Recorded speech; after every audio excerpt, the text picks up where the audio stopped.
Alrighty, welcome back. We are on episode number 2 of Divinity Original Sin Part 2, the Definitive Edition. Last episode we looked at the game settings, made some changes to the volume and to the keybinds, and some other various changes. Anyway, now we are going to start the game. I think this will take us to the character creator. So single player, multiplayer, load campaign. So we will go with a single player. So explorer mode, classic mode, tactician mode, story mode. So if let's take a look at this. If we go to explorer mode, let's see what this says. The art changes. Cool. So explorer mode, you prefer a fair but forgiving adventure that rewards clever thinking in and out of battle. Okay. Well, yeah, that's cool. So, what do we have here? We have a boat. Let's see, I can't really tell what that is there. A couple of guys. I don't know. So I guess sacks and whatnot, and a moon. And then when you click on it, looks like there's something under the boat. It almost looks like a hand. Anyway, you click on it, and then it turns into a battle. Huh. And that looks like a tentacle being chopped off there. Alright. So if we go to classic mode, so here we have what looks to be dragon-like. Not really dragon-like, more like, well, flying fish. And like a big oh, maybe that's the void dragon. So in Divinity 1, I guess the arch nemesis was the void dragon, and that kind of looks like what this is. So classic mode, and that turns it into an up-close battle with possibly the void dragon. Alright, a classic role-playing experience. You are cunning, resourceful, and prepared for the perils that await. Okay. Doesn't really give you much information, does it? Let's check out story mode. So here we have what appears to be an elf sitting on a rock statue or a tree, carved tree. Okay. And then I guess that's a lizard playing a violin at the same tree. And down there below it has, I don't know, some kind of wizard-like skeleton playing a harp. And what is that thing over there? Something else is playing something that looks like I don't know what that is. Another instrument. Oh, and then there's the elf. Oh, she's dancing on top of it, and she's playing some pipes, I guess. Alright, you're here for the fun and the fantasy, but not for a rigorous challenge. Alright, that's not us.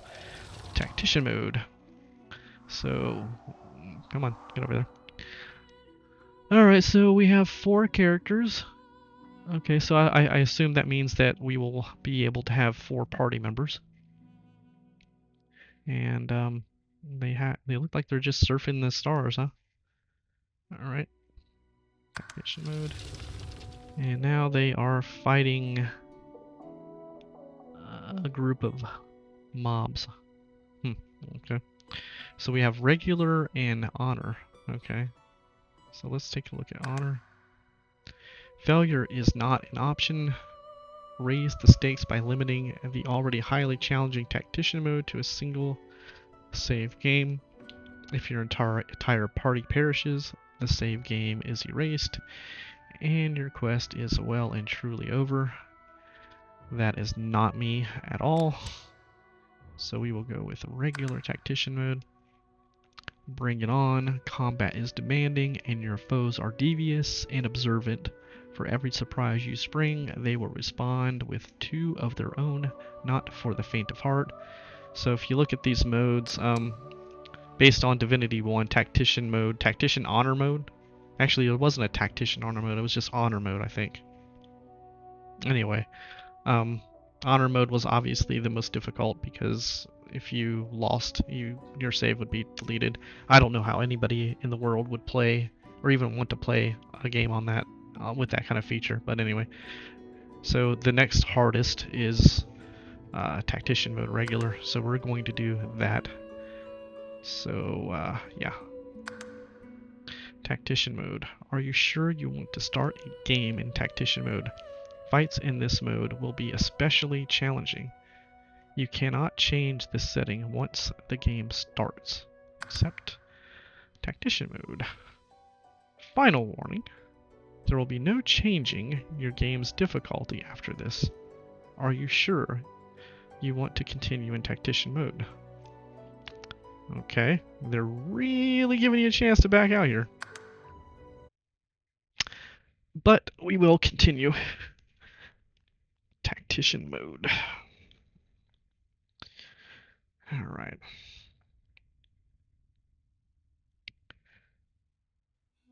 Character creation. Welcome to the character creation screen. Here, you can select an origin character or create a custom hero. Origin character, huh? Okay. So we start out on a screen with a lizard. So in Divinity Part 1, I don't recall ever seeing a lizard. Now, there were references to lizards in the game, but I don't think we ever saw one. So it's interesting to see him. And this looks like a cool character model. I really like it. Look at that tail swishing. Yeah, that's a cool fucking model, man. That looks badass. They did a good job on that. Okay, so it said we can play an origin character or create our own. So I'm going to assume that an origin character is also the same thing as a companion. So it seems like you're going to be able to play a companion, or you'll be able to meet the companion later in the game if you don't play it. Alright, so what do we have here? We have the Red Prince. We have a picture on the top left there, and I don't know what that is beside it. It's got my profile name and the Red Prince. So it says determine your origin, and what's this? Toggle your helmet, toggle your armor. Let's zoom in. Can we zoom in? No, I can zoom in. Oh, wow, not really zoom. Alright, so I can't use the mouse wheel. Well, I can use the mouse wheel to go back and forth, but I can't spin the character around. Alright. So toggle him off. Toggle the armor off. Oh, there we go. That's a naked lizard. Look at the naked lizard. Interesting. Alright. So, Red Prince. Determine your origin here. Background. Origin. The Red Prince. You are infamous. A brilliant warrior general exiled from his empire for cavorting with demons. Fallen from grace, you refuse to give up. The throne will be yours again. So in Divinity Part 1, one of the companions that you can have, and in that game you could have, there were 4 companions that you could have in the group with you. And in Divinity you had not 1 main character, 2 main characters. So you had 2 main characters, and then you could have 2 of the 4 companions. So that 2 companions were always sitting out. They were accessible. You could put them in the group at some point if you wanted to, but they weren't in the actual group. And one of those companions' name was Jahan. And Jahan has striking similarities with the Red Prince here. He was also he was a king of an empire, and he consorted with demons, and he also lost his kingdom. So he was a step up above the Red Prince because he was actually the king. So yeah, very striking similarities here. So what do we have here? Talents. Sophisticated in spell song, and then we have, what is this? Dragon's Blaze.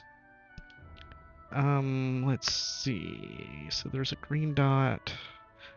Alright, so I assume the green dot is the AP cost of the skill. So Dragon's Blaze costs 1 AP. Breathe flames in a cone, dealing 4 to 5 fire damage, and leaving a fire surface behind. I believe they need someone to grammar check their whole game, I think. Let's see. So, breathe flames in a cone, dealing 4 to 5 fire damage and leaving behind a fire surface. Leaving a fire surface behind. And they chose and leaving fire surface behind. It's like, what? Anyway. Sorry. When it comes to grammar, it's just, it bugs me when I see things that are just blaringly obviously wrong. Anyway. Set burning for 2 turns. Resisted by magic armor. And it has a 7-meter range. It's listed as a special skill with... I assume that means it has a 3-turn cooldown. So it's interesting. It says resisted by magic armor. That seems like a new mechanic then. That was not part of Divinity Original Sin Part 1. Alright, so what's this one? Demonic Stare. Okay, so this is 2 green dots and a blue diamond. A blue diamond. What is that? There was something that we read on one of those gift bags about a source point. Maybe that's what that is. So it looks like there is another mechanic they added on top of AP. So I'm going to assume that's what it is until I learn differently. So this is Demonic Stare.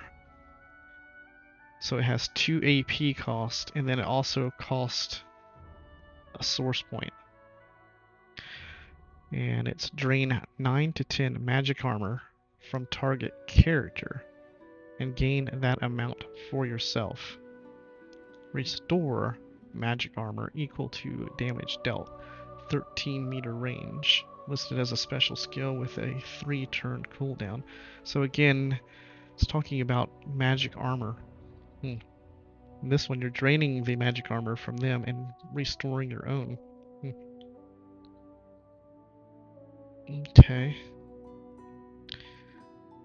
So it's almost, yeah, it's a lifesteal, but for magic armor. Interesting. All right, so the red print starts out with Sophisticated. Sophisticated gives you plus 10% fire resistance and plus 10% poison resistance. Not terribly impressive. Spell Song. You get plus 1 in Persuasion from Spell Song. Persuasion. That's another new mechanic. Persuasion was not in Divinity 1. And then it has a build preset. And it looks like we can go back and forth, so I wonder if this is just a random preset that it made, or that's the preset it wanted you to play with this character. Alright, let's see, so let's not do the preset thing yet. So down here, as you saw, I was turning the model around with these keys here. And then we can zoom in and zoom out. Mouse wheel works as well to zoom in and out. But I can't use the mouse to rotate the model. And then we have here the red prints. Listen to origin story. Let's go ahead and take a listen.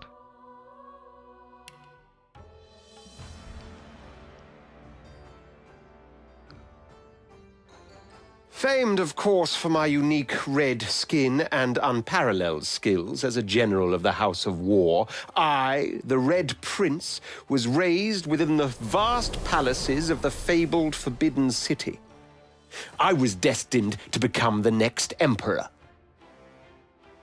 But my ambitions suffered a bit of a setback when I fell from grace for cavorting with demons. Now, I'm exiled and hunted by assassins. But I assure you, I remain undaunted and as determined as ever to claim my rightful throne. Okay. And let's look at it one more time and point out some things.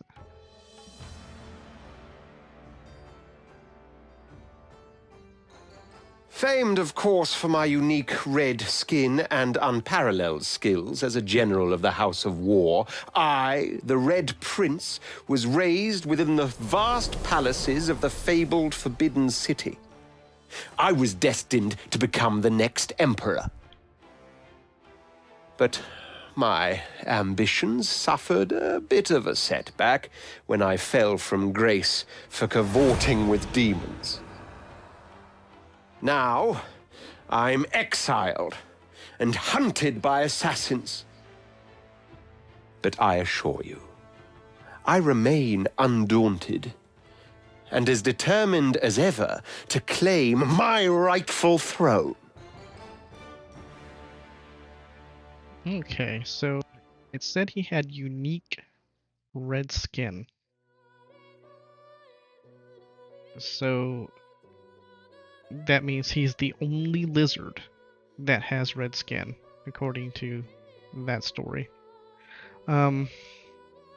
He was exiled, and now he's being hunted by assassins. He was destined to be the emperor, but he cavorted with the demons, and they exiled him. Okay. So, that was his origin. Let's take a look at the appearance. So you can change the skin color, face, hairstyle, hair color, facial features, and the voice. Alright, we're not going to mess with anything. If I choose to play an origin character, I want it to be how they intended it, not how I want it. Like the blood on the blade, if that's blood. Yeah, they did a really good job on this model. Okay. Let's see, what's the preset? So preset build of Metamorph. So Metamorph is new. That was not part of Divinity Part 1. So, yeah. I'll go through all the build presets in more detail, I think later as I'm looking at building my own character, assuming I don't play an origin character here. But, okay, yeah, we'll do the presets later. Talents. Talents determine a character's unique features. Select talents to complement a character's abilities and attributes. Understood. So, if you look at the origin part, you can see that it has the talents already selected. Sophisticated and spell song. So, you can't change those. So, and I assume that this third talent, the Opportunist, is given to you based on the preset. So we'll look at the talents later. Tags. Alright, tags. Tags determine what options are available to you in dialogue and how the world reacts to your party members. Custom characters have race, gender, and background tags. Origin characters have unique origin tags. So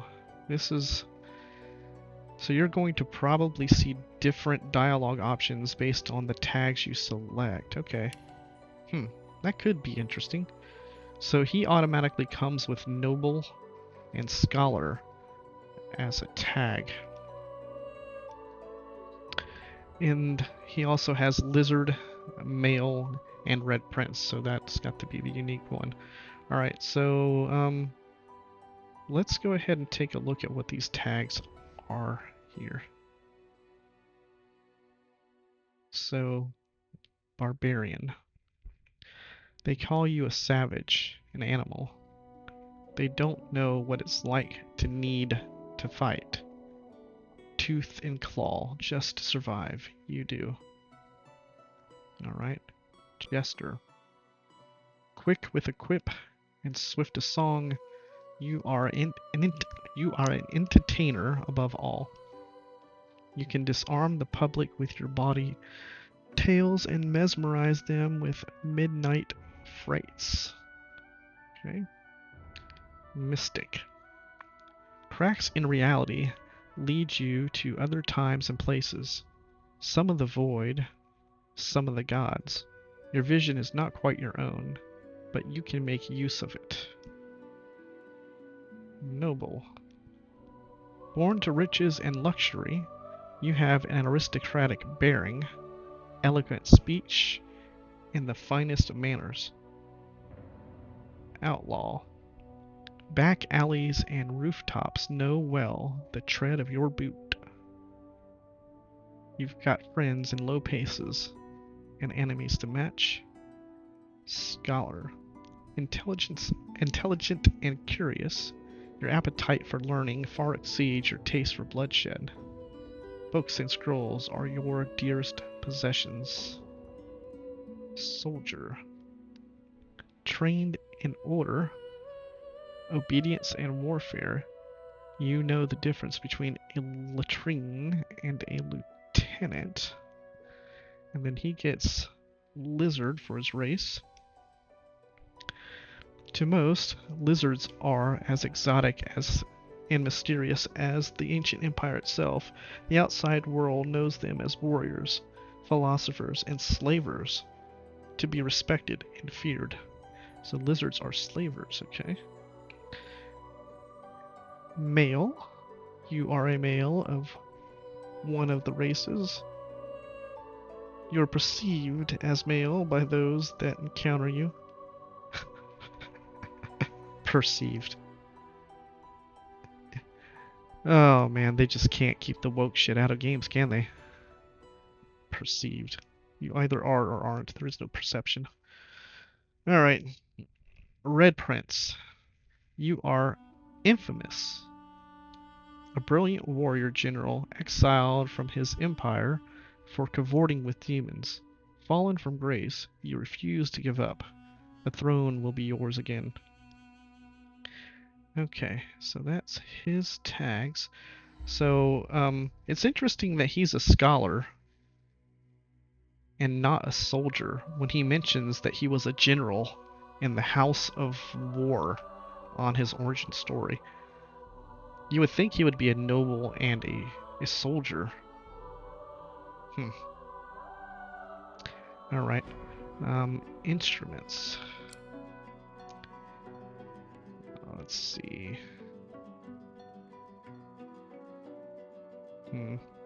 That tooltip went way too fast. That's unfortunate. I didn't get to really read what that was trying to say.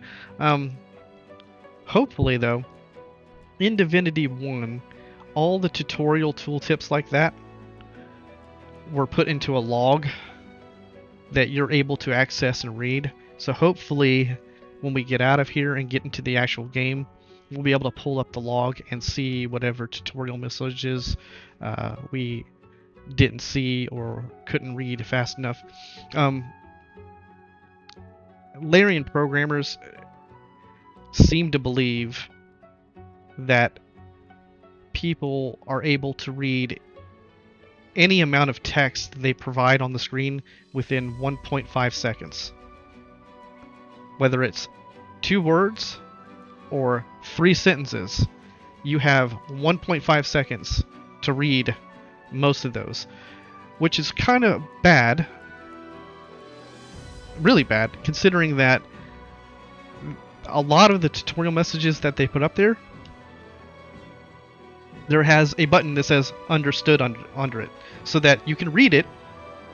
It stays on the screen indefinitely until you click understood, and then okay, that lets the player read the message at their leisure, as opposed to reading it within 1.5 seconds. So it's annoying that they did a lot of their tutorial messages were like that in Divinity 1, where you were able to read it and click OK, and then there are a lot like that one that's just now that they expect you to read really, really quick, and then it just goes off the screen. All of them should have been set up to have the understood checkbox. Every single tutorial message should have been set up like that, and apparently they're going to continue the tradition in this game. So whatever. Anyway, we have instruments, and I don't know why we're even looking at these then, but we have a Bansuri. Select Bansuri as your origin instrument. We have a Tambura. Select Tambura as your origin instrument. Then we have an Oud, I guess. Don't know if that's correct pronunciation, but Oud. Select Oud as your origin instrument. And Cello. Select Cello as your origin instrument. So I'm not sure what selecting an origin instrument does for us, so we'll have to read that tooltip later. Hopefully it'll show back up in the game. Alright, so going back to here. Alright, I'll go into the presets later. Let's go ahead and check out what's next in this list. Origin characters have a rich personal background, custom stories, and unique tags. See, that's what I'm saying. That was 1.5 seconds. Maybe a little longer than 1.5 seconds, but you get the drift. I didn't get to read the entire tooltip, so. Alright. So now we have Origin at Sibyl. Sibyl? Sibyl? Sibili? I think it's going to be Sibyl. Alright, Sibyl. A slave no longer, you still bear the living scar your master used to dominate you. He turned you into an assassin, made you hunt your own kin. Now, you hunt him. Okay, so she was a slave. He turned her into an assassin to hunt her own kin, which appears to be an elf. A very ugly elf, I might add. I mean, that is just ugly. That whole thing's ugly. Oh, I guess that cheek right there. You still bear the living scar your master used to dominate you. So I guess that's what that is on her cheek there, huh? I can't get any closer. But this is one ugly character model. My god.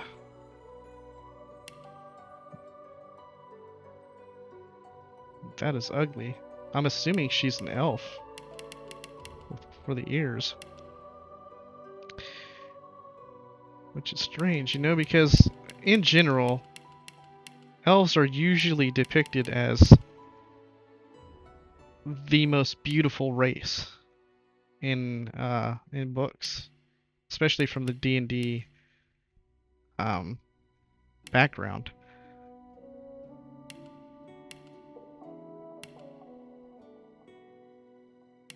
like beauty beyond beauty, and this is nothing like beauty beyond beauty. And although I do remember Dragon Age, even starting from Origins, their elves were butt ugly too. But yeah, that's just... And you can tell they tried to model the elf to have a wood-like skin. So if we that off, there we go. And that really shows it. So you can see how they tried to make it look like the elf is part of the tree in the way that they patterned the skin. Which really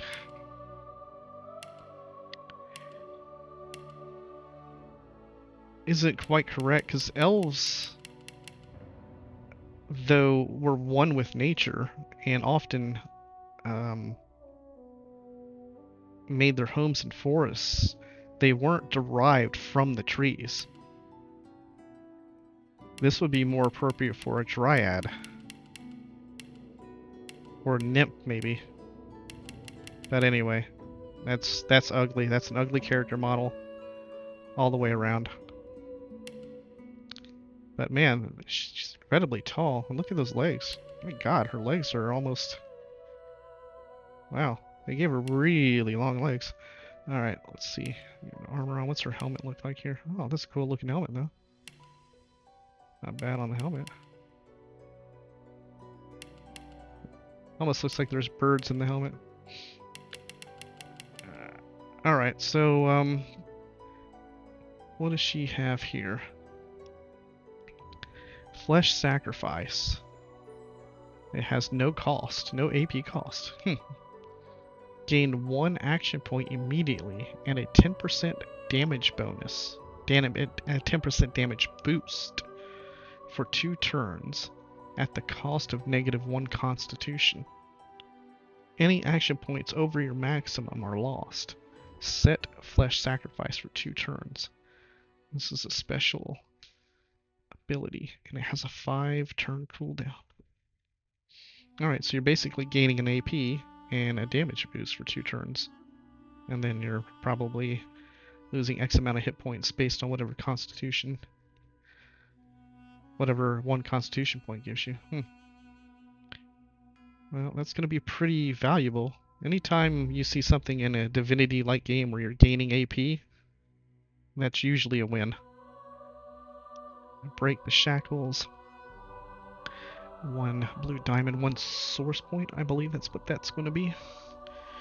Remove the following negative statuses from yourself: silenced, slowed, crippled, chilled, shocked, plague, suffocating, atrophy, diseased, infectious diseased, and shackles of pain. Okay. I know most of those from Divinity 1, but I don't know what plague, suffocating, and atrophy are, or infectious diseased. Okay, so this is a special ability that has a 2-turn cooldown. Alright, then her talent, she gets Corpse Eater. Corpse Eater lets you eat body parts to access the memories of the dead. Huh. So that sounds like a story element. You eat body part and you access the memories of the dead. Huh.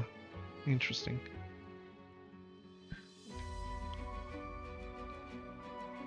That's very interesting. Okay.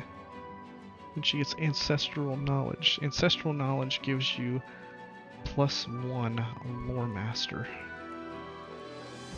Lore Master, okay.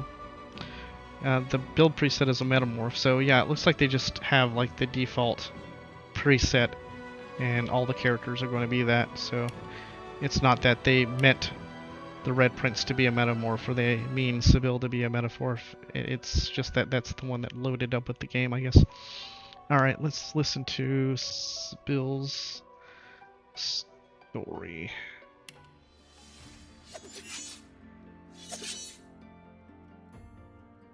I used to be a slave, kept under the thumb of the master. the bastard that made me hunt down my own kin. How did he do that, you ask? With the living scar you see on my cheek, this horror that takes no more than a song sung by Master Dearest to control my very thoughts.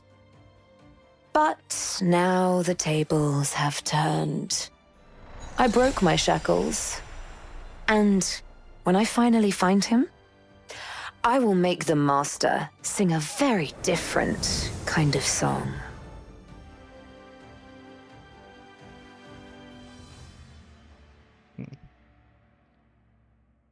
Well, not as involved as the Red Princes. Let's take a listen again.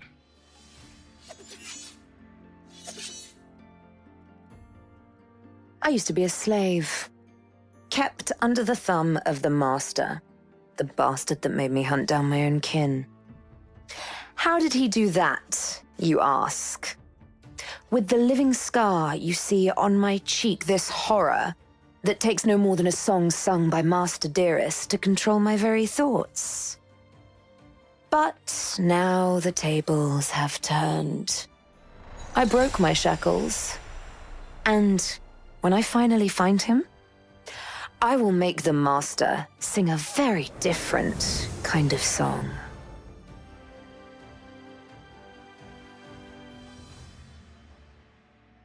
Okay, so she was a slave. So how did she break the shackles? And can the Master still control her through the scar there? It seems like he shouldn't be able to if she broke the shackles, but it wasn't really clear that he could not control her that way. Okay. So, appearance, preset, talents. So yeah, the talent there, opportunist, so that's... the talents are selected based on the preset, so that's what that is. Okay, so her tags. So she has the outlaw and scholar. This time she is an elf. Elf. The annals of elfdom are written in flesh. Elves eat of the dead and absorb their memories. Now the elves are in peril. An unforgettable hero must rise. That's a weird mechanic for an elf. So they made the elves pretty much cannibals that can absorb memories of the dead.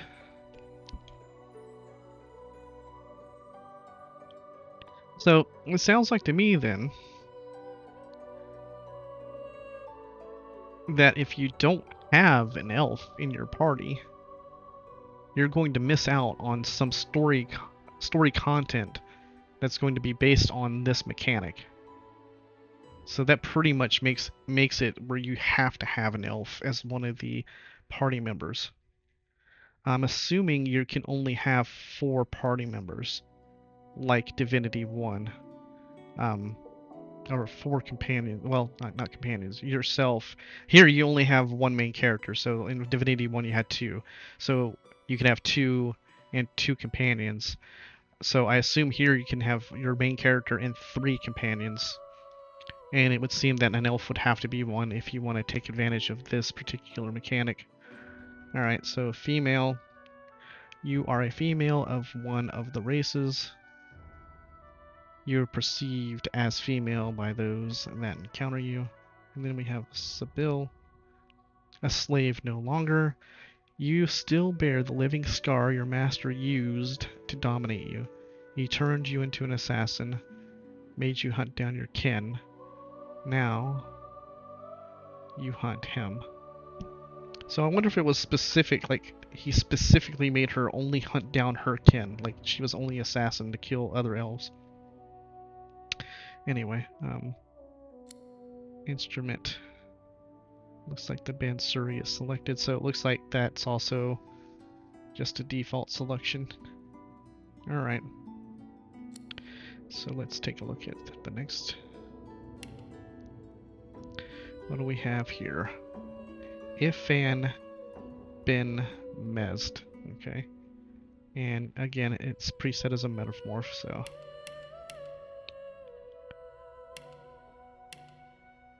Alright. Man looks kind of rugged.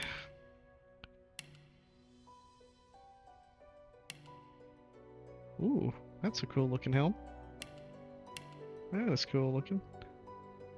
Yeah, all in all, that's pretty cool. And look at that trident, too. That looks swift. Alright.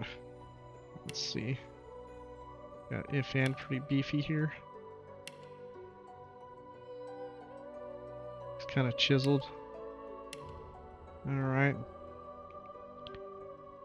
He's got like salt and pepper hair though, you know. He's been around a while. Alright. I do like that helm though. It's a cool helm. Alright, what do we have going on here? A crusader in Lucian's army. You lost your faith as war claimed countless innocents. Now, you're a lone wolf, mercenary. Your mission? Kill Lucian's son. Okay. Who's Lucian? And if you were a crusader in Lucian's army where you lost faith, why are you interested in killing his son and not killing him? Anyway. So, he gets Encourage, 1 AP. Encourage allies around you, increasing their primary attributes. Set Encourage for 3 turns. Special ability with a 6-turn cooldown. So, Encourage in Divinity Part 1 was a specific skill in the Man-at-Arms tree. And it was a good skill. Increased your statistics and attributes temporarily. Highly useful, usually triggered at the beginning of the fight to take advantage of it. So it looks like they took that away from the tree and just made it a special ability. Summon Ifan's Soul Wolf. Wow, look at the cost. It's 3 AP, 1 source point. Summons your trusty Soul Wolf, which can howl and bite enemies. The stats of the summons will depend on your caster level and summoning ability. 13 meter range, duration 10 turns. It's a special ability and has a 6-turn cooldown. So, summoning ability, that's new. In Divinity 1, the schools, each school had its own summons. So it didn't matter what magic skill set you picked, you were able to summon something out of that skill set. So it sounds like they possibly removed all the summons from the skills and just put it into a summoning class instead. Alright. So let's look at his origin story.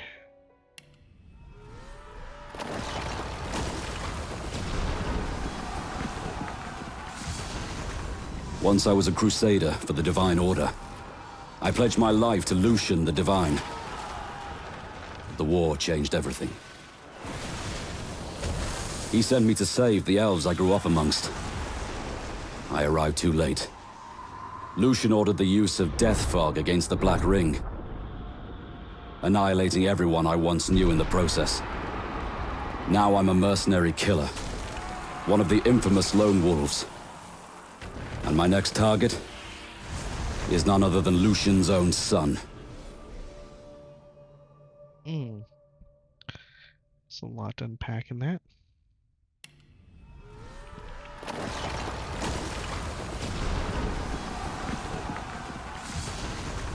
Once I was a crusader for the Divine Order. I pledged my life to Lucian the Divine. The war changed everything. He sent me to save the elves I grew up amongst. I arrived too late. Lucian ordered the use of death fog against the Black Ring, annihilating everyone I once knew in the process. Now I'm a mercenary killer, One of the infamous lone wolves. And my next target is none other than Lucian's own son. Alright, so Ifan is now a mercenary in the group called Lone Wolves. He was a crusader in something called the Divine Order, who was apparently headed by someone called Lucian the Divine. Ifan grew up among elves. Lucian sent Ifan to save the elves, but then unleashed destruction on the elves before Ifan can save them. It sounds like Lucian tried to kill Ifan, like, here, go save the elves, and then while Ifan was there, okay, now let's go ahead and destroy them. It sounds like Lucian tried to kill Ifan. So, again, why is he trying to kill Lucian's son instead of killing Lucian himself? I mean,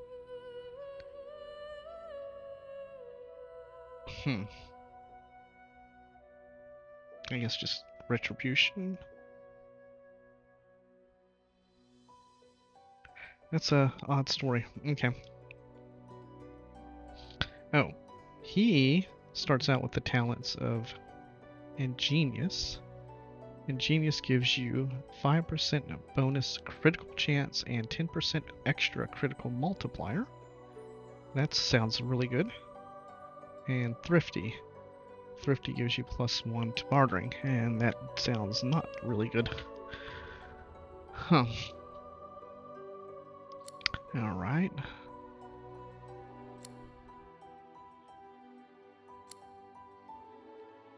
Alright, so he is an outlaw and a soldier. Now that makes sense. He is a human. Adventurous, confident, flexible, at times even clever. Humans are dominant in Rivellon. They always play the hero in their own endless wars, even when they're the villains. And we have Ifan, a crusader in Lucian's army. You lost your faith as war claimed countless innocents. Now, you're a lone wolf mercenary. Your mission, kill Lucian's son. And then he's got a male. We've already seen the male one. Okay. Alright, so that's 3 different origin characters. Another one, Beast. Alright, your failed rebellion against the Queen nearly destroyed you. So you began a new life on the high seas. Now, your old enemy is back. If you don't stop her, no one will. Well, that's odd, because nearly every depiction of Dwarven society in anything that I've ever read or seen, it's always a Dwarven king.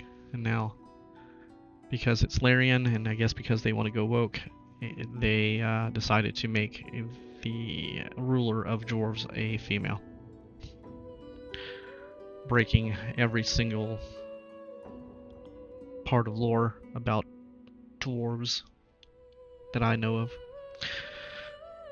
Anyway, alright, so he gets Petrifying Touch, 1 AP. Turn a nearby target to stone, incapacitating it. Deals 6 to 7 earth damage. Removes bleeding, burning, poisoned, and crippled. Set petrified for 1 turn. Resisted by magical armor. 2-meter range. Special ability with a 4-turn cooldown. Petrifying Touch. Blinding Squall. 2 AP, 1 source point. A storm approaches and strong winds rise. They blind and deal 7 to 8 air damage to enemies in the target area. Blind and deal some damage, huh? Set blinded for 1 turn. Resisted by magic armor, 13-meter range. Special ability with 5-turn cooldown. He gets Sturdy. Sturdy gives you plus 10% maximum vitality and plus 5% dodging. Doesn't sound too bad. And Dwarven Guile. Guile gives you plus 1 in sneaking, which doesn't sound that wonderful. Alright, let's listen to Beast.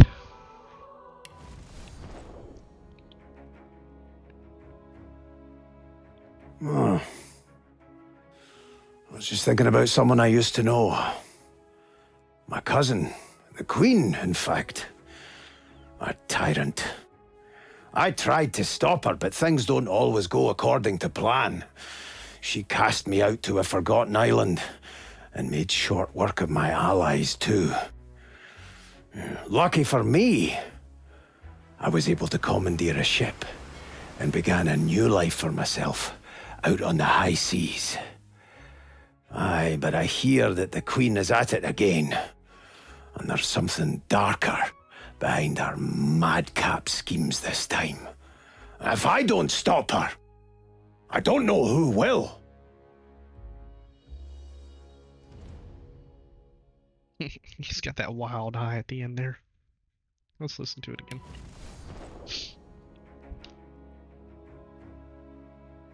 Oh. I was just thinking about someone I used to know. My cousin, the Queen, in fact. A tyrant. I tried to stop her, but things don't always go according to plan. She cast me out to a forgotten island and made short work of my allies, too.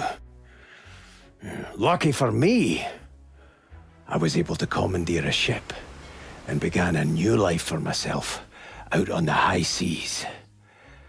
Aye, but I hear that the Queen is at it again, and there's something darker behind her madcap schemes this time. If I don't stop her, I don't know who will.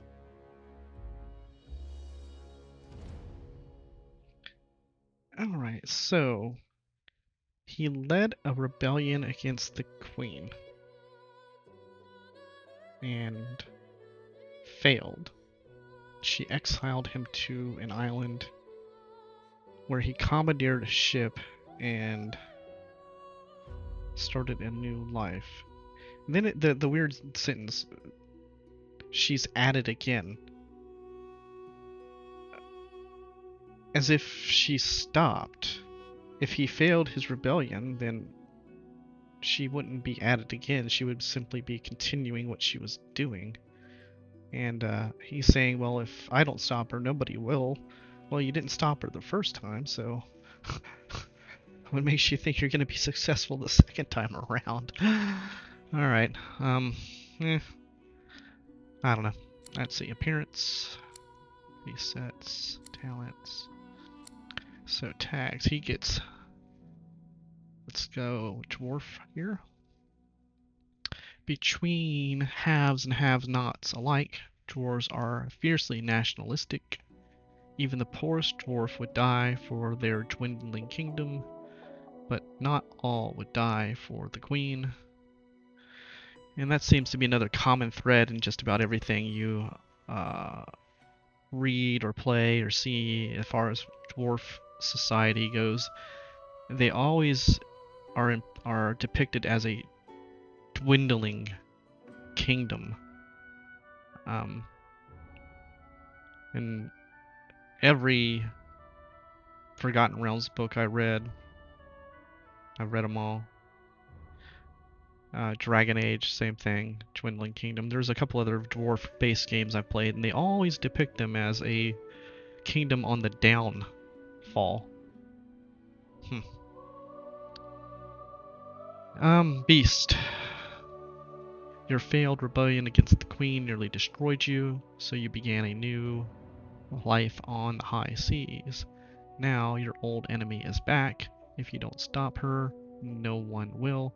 See, it makes it sound like she disappeared, like she stopped being the enemy.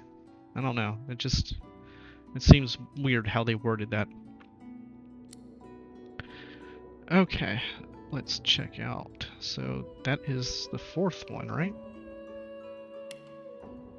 So there's another one, 5, okay. What do we have here? Actually, let's go back to him. That's another cool looking helm. Actually, this is a cool looking model all the way around too. They did a good job on the dwarf. That nice flowing beard. Stocky. Got a hairy feet there, hairy arms, hairy back. Look at the bald pate though. Oh, this luxuriant hair and all over his body, and he's got this bald pate. Anyway, moving on. That is a cool looking suit though. They did a good job on that model. Alright, we have Losi. Losi? I guess so. Losi. Alright, let's take a look at Losi. So, two-toned red hair. You know, there must have been some kind of research done long ago where they proved that this shade of hair was what attracted most men. Because if you look at all of the TV shows, specifically cartoons, animated cartoons, going years and years back, and lined up pictures of all the females in those shows, you're going to see that almost 90% of them have this shade of hair, this hair color. Anyway, just thought that was interesting. So little hand on the hip, nice feminine pose here. Now let's take a gander of that. So she is not terrible looking, not particularly endowed, but not exactly flat. Her legs are pretty chunky, especially considering, not considering, but comparing it to the elf model. Alright, so it's the same setup. Alright, so, Losi. You're a musician, performer, star, and host to all manner of disembodied visitors. Now, one dark voice has silenced them all, and aims to claim your body for itself. Host to all manner of disembodied visitors. Interesting. She gets encouraged, which we've already seen. She gets maddening song. 2 AP, 1 source point. Sing, causing enemies in the target area to become mad. Maddened characters will attack those nearest them, regardless of alignment. Alright. Set mad for 1 turn. Resisted by magic armor. 13-meter range. Special ability with a 5-turn cooldown. That sounds pretty cool. She gets ingenious, which we've seen, and she gets thrifty, which we've seen. I don't like that. If you're going to have origin characters, they should have all their, their different talents or unique talents. So she gets ingenious and thrifty, and we saw that here. Oh, maybe it's based on race. It's probably based on race. She's human. That's why she gets those. Okay. It's not based on the origin character. It's based on the origin character's race. Okay, now I get it. Alright, let's listen to her story.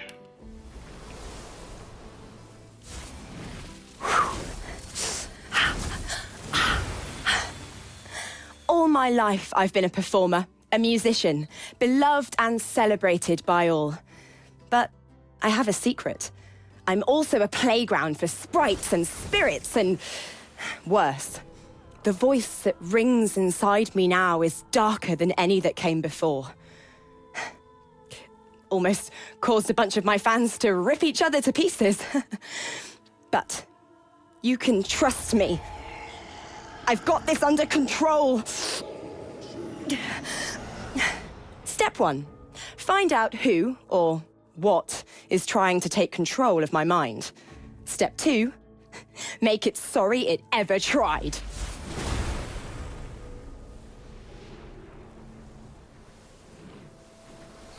Alright. Let's listen to that one more time.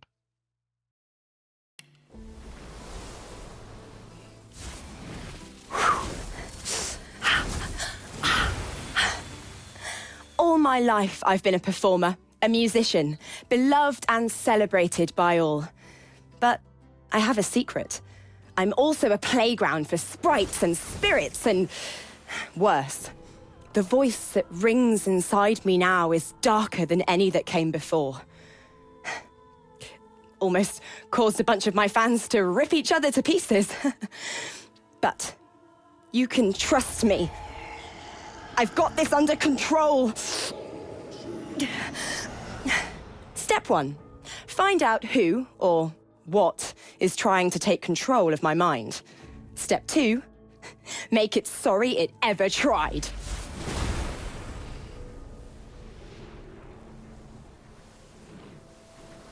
Alright, so she's some type of medium who can accommodate disembodied visitors. And seems like she can even become possessed by them. And there is now a new one that has taken control.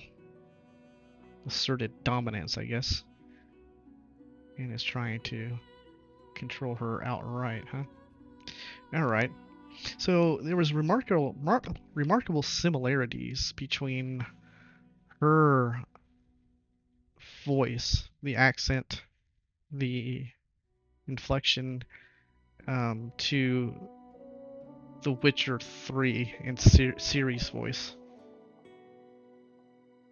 Or maybe it's just because all British women have that kind of accent. I don't know if Ciri was voiced by a British woman or not, but it sounds like it. Anyway, I heard Losi's voice and I immediately thought of Ciri. So, yeah, okay.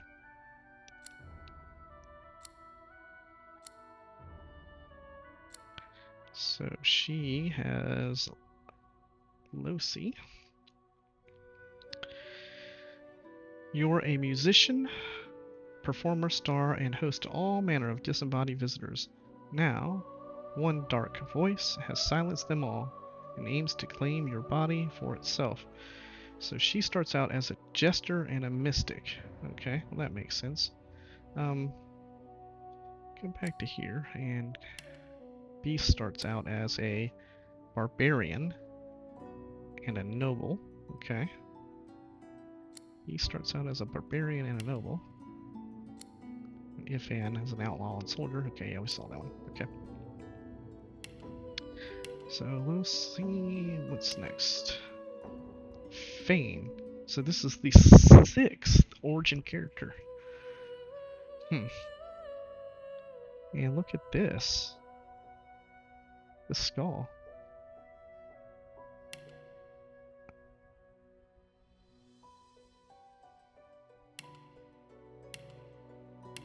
It's got like a blue gemstone in his forehead.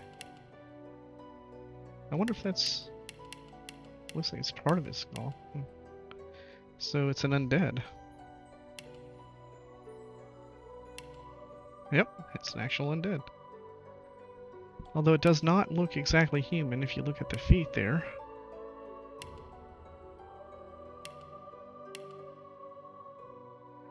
So definitely some differences in the jaw, the feet, and the head. And yeah, okay. Interesting, he has the same armor type as the humans. Alright, Bane. You woke up and your world was gone.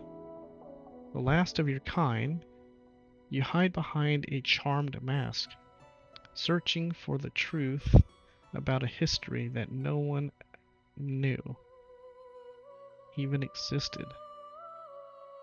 About a history that no one knew existed. Huh. What's he get? Play dead. Fool enemies into thinking you're dead. Cooldown of skills will be paused. Any action you take will cancel this status. Set playing dead for 3 turns. Does not break invisibility or sneaking. Special skill with a 6-turn cooldown. Playing dead, huh. I can see all kinds of uses for that. What do we have here? Time warp. 2 AP, 1 source point. Target a character. Whenever this character ends a turn in combat, they immediately get a free turn. Receive an extra turn in combat for 1 turn. 4-meter range, special ability, and I don't know what that means on the cooldown.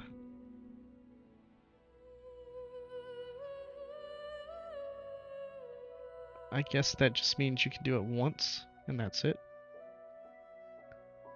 I guess once per fight.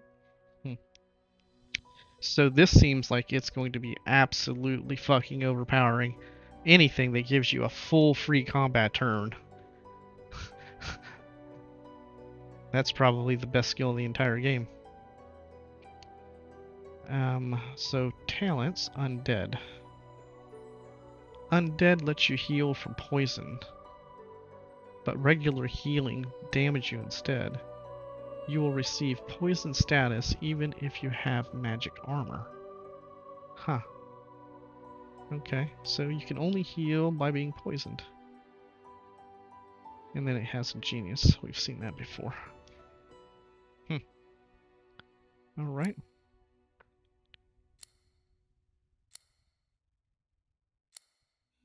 So he has Mystic and Scholar.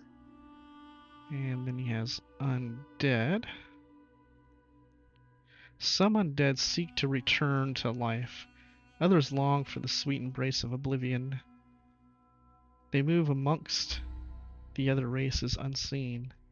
Apex predators who can't afford detection. Lately, an unfamiliar voice beckons to them from a world unknown. Huh. Interesting that he gets the human tag as well. And then he has Feign. You woke up and your world was gone, the last of your kind. You hide behind a charm mask, searching for the truth about a history that no one knew existed. Okay.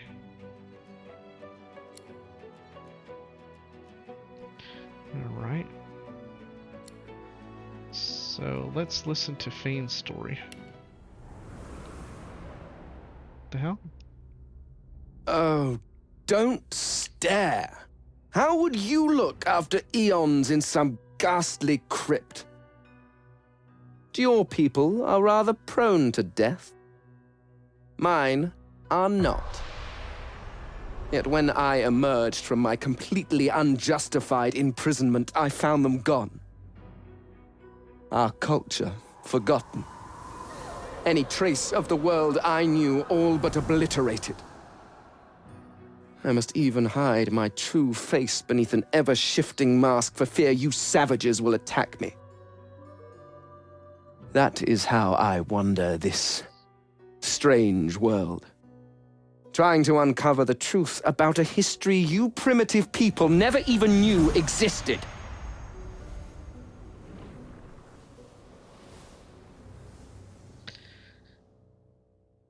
So how does that get to the final version of the game?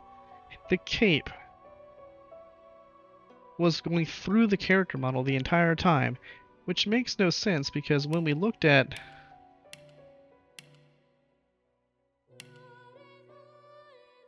the Red Prince's origin story, his cape functioned absolutely fine. But Feign? They fucked that up altogether. Like, there's no reason this should have ever made it to the final version of this game. This should have been fixed. Oh, don't stare. How would you look after eons in some ghastly crypt? Your people are rather prone to death. Mine are not. Yet when I emerged from my completely unjustified imprisonment, I found them gone. Our culture forgotten. Any trace of the world I knew all but obliterated. I must even hide my true face beneath an ever-shifting mask for fear you savages will attack me. That is how I wander this strange world, trying to uncover the truth about a history you primitive people never even knew existed.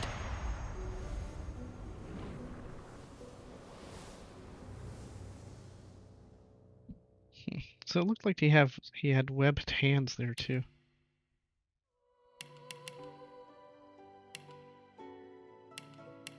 Can't tell much from here, but it looks like that he had webbed hands. Anyway, so he was imprisoned for eons in a ghastly tomb. And when he woke up, his people were gone, vanished, no trace apparently.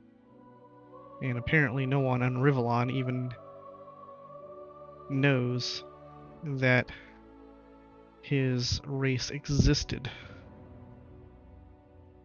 So he's searching Rivellon for clues about where his race went, even though no one even knew they existed. That's going to be a tough ask, isn't it? Interesting. So you can play an undead. Alright. What's next? Custom. Alright, so now we have the custom builds. Alright, so you can be a dwarf, an elf, a human, a lizard, an undead dwarf, an undead elf, an undead human, and an undead lizard. And then back to the Red Prince. Interesting. So, these are custom characters. So, the undead part reminds me of a game called Encased. So, at the beginning of the character creation of Encased, it warns you that you could pick a character with extremely low intelligence, and it would provide a different type of gameplay. And I was intrigued with it, so I'm like, let's check that out. And within like the first opening parts of it, I realized that yeah, this is going to be a very different experience, but I would probably miss out on a lot of the game if I didn't at least play it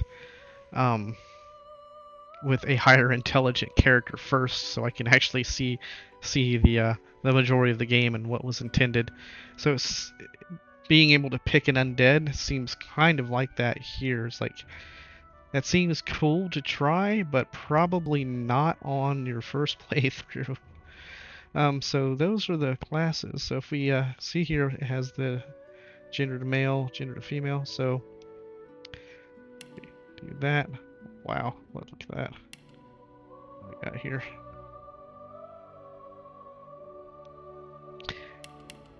I wonder.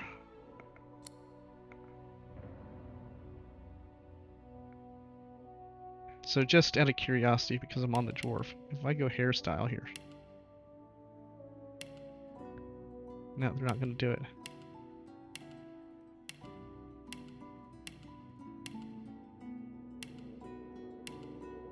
Huh. So, dwarf women are generally mentioned as having beards in most in all the books I've read about dwarves. So it's kind of interesting that they didn't give the females beards. Yeah. Interesting. Alright, so female dwarf, female elf. So we saw Sybil as a female elf, but she pretty much looks the same. Alright. Human female. Whoa, look at that. Holy shit. I'll tell you what, man, the lizard models look cool. The female lizard looks really cool. Undead female dwarf. Undead female elf. Undead female human. Undead female lizard. And then the red prince. Alright, so we're back to there. Alright, let's take a look at the presets. Alright, I'm going to end this episode here and then pick up the next episode with going over the build presets and any other various things that I might have missed here, and then possibly start creating the actual character I'm going to play with, or picking the character I'm going to play with. Alright, later guys.